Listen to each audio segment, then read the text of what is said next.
Ini ada pertanyaan menarik. Assalamualaikum Ustaz. Waalaikumsalam warahmatullahi wabarakatuh. Semoga Allah memberkahi Ustaz dan kaum muslimin semuanya. Amin wa iyyakum. Semoga Allah memberkahi yang bertanya dan kita semua. Ana mau bertanya Ustaz, bagaimana cara membuat hati kita ikhlas kepada kesalahan yang diperbuat saudara kita terhadap kita yang merasa disakiti? Syukron Ustaz.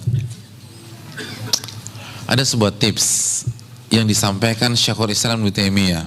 Ini tips penting sekali. Catat baik-baik. Syekhul Islam mengatakan, "Idza ra'aita ahadan adzahun nasu wa la ya'udu ila nafsihi bil laumi wal istighfar fa'lam annal musibata hiyal musibah." Apabila Anda melihat seseorang disakiti oleh manusia, dicela, dicaci, dimaki, digibahi, difitnah, mungkin ada kontak fisik, lalu dia tidak mengembalikannya kepada dirinya sendiri, dia tidak mengembalikannya kepada dosanya, kepada kesalahannya, dan dia tidak beristighfar kepada Allah, maka camkan bahwa itulah musibah yang sejati. Karena Allah berfirman, "Wa ma asabakum min musibatin fabima kasabat aydikum wa ya'fu an katsir." Surat Asy-Syura ayat 30. Dan apapun yang menimpa kalian itu disebabkan apa? Dosa-dosa kalian. Dan itu pun Allah sudah maafkan banyaknya kesalahan kalian. Jadi hadirin sekalian, ketika kita disakiti orang, ditipu orang, difitnah orang, digibai orang, itu pasti ada peran dosa. Maka ketika kita menghadapi kondisi-kondisi demikian, introspeksi diri, evaluasi dosa-dosa kita. Ini saya salah apa sama Allah? Pertama cek, kalau misalnya kita diomongin, pastikan apa kritikan mereka kepada kita. Kalau memang benar, perbaiki, berarti itu kesalahannya. Kalau ternyata itu fitnah, kita nggak melakukannya, bukan berarti kita bersih dari kesalahan. Itu karena kesalahan kita di tempat lain, di kesempatan lain.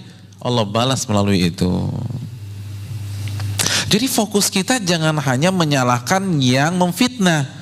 Jangan hanya menyalahkan yang menipu, jangan hanya menyalahkan yang mencaci, jangan hanya menyalahkan yang memaki, jangan hanya menyalahkan yang memukul atau menyakiti kita. Yang pertama, salahkan dosa, kata beliau. Karena itu pasti karena perbuatan dosa kita. Pasti, nggak diragukan lagi.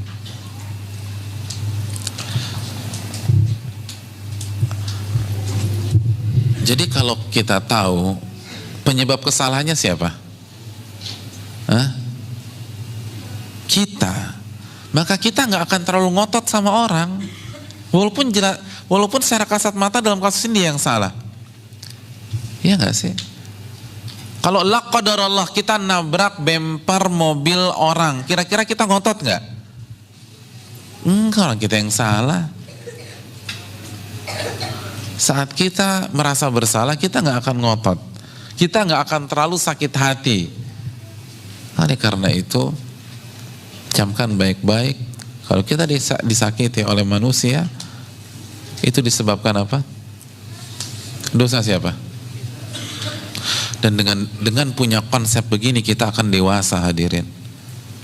Kita akan berkembang. Tapi kalau kita sibuk menyalahkan orang dan menjadikan pelakunya sebagai kambing hitam, kita nggak akan maju-maju. Kalau fokus kita hanya kepada yang menyakiti kita, kita tidak akan berkembang. Contoh misalnya, ada orang memfitnah kita, kita sakit hati. Biasanya kalau kita sakit hati, pelampiasannya gimana? Kita telepon teman kita, lalu kita curhat. 2 jam kita telepon teman kita tersebut menceritakan kasus kita yang disakiti oleh si fulan. Berarti 2 jam waktu kita habis menceritakan kesalahan si fulan. Produktif apa tidak? dan bandingkan kalau kita kembalikan kepada diri sendiri, maka kita akan mengaudit diri kita habis-habisan. Ini saya salah apa lagi nih? Sampai Allah takdirkan saya difitnah melalui dia. Kita akan cari kesalahan kita. Oh ternyata ini. Lalu kita beristighfar, kita memperbaiki diri. Kira-kira kalau kita melakukan pola ini berkembang nggak kita? Berkembang. Karena konsep kita introspeksi diri.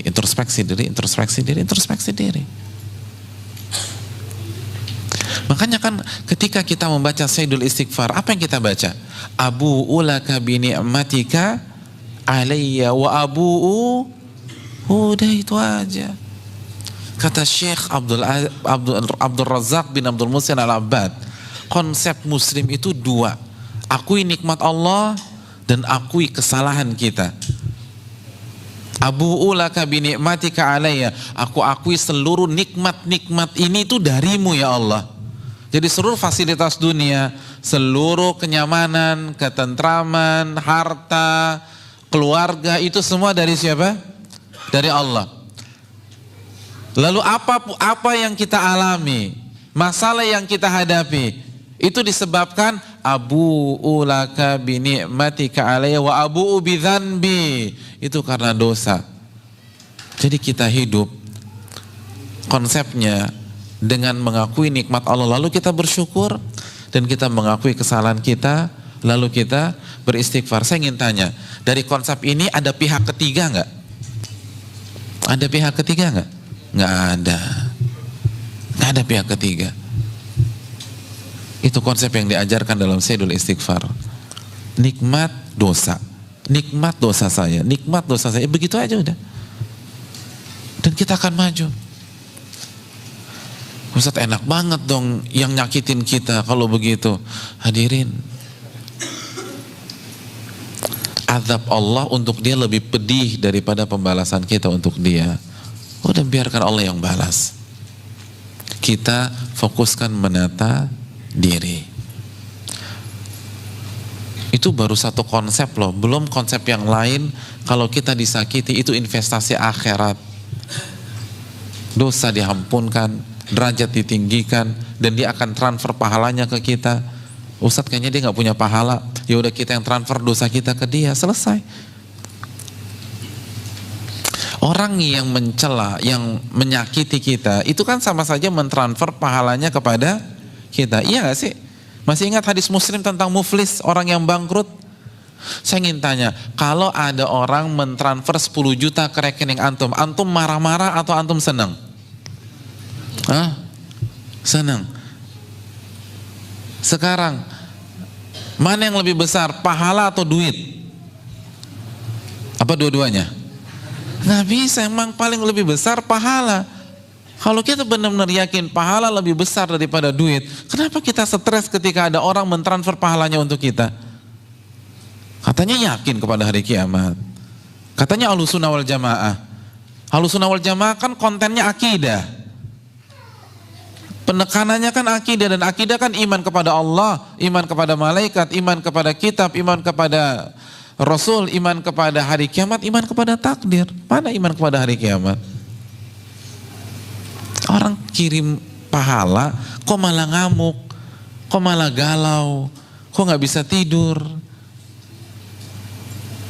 Wallahu ta'ala bishawab.